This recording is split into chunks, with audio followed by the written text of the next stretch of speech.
TV Patrol. One TV Patrol. One TV Patrol. One TV Patrol.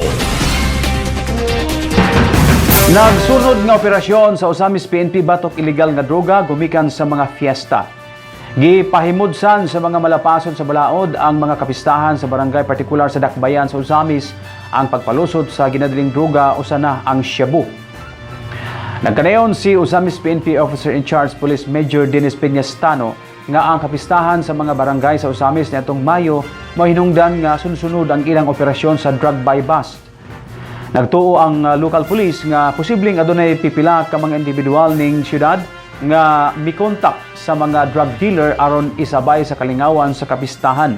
Apan adunay nakalusot o adunay usay nababagan gumikan sa impormasyon sa mga concerned citizen o makuting case build-up sa mga aktibong police personnel sa Osamis City PNP. Bulan sa Mayo, daghan tag activities, fiesta. Kani mo nakapahimo nga ning increase pod ang drug transaction sa ato ang lugar. So naay mga bisita nga nagdala og mga items, droga. So naapod uban nga murag gi-grab ang opportunity nga pwedeng naay mga kalingawan, mga bilar-bilar. So naay nangita og droga. So mao to nga nagpasalamat ko sa katawhan nga dili lagi tanan pod nga inganyohon nga magamit og droga, dili man gyud mo na nga nakakuha gyud tang information.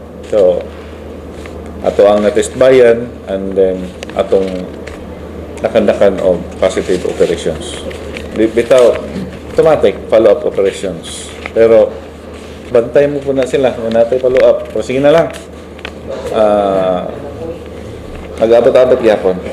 Pero basta na ang tabang sa katawhan sa Osamis, dako kayo og posibilidad nga dili sila magmalampuson. One TV Patrol.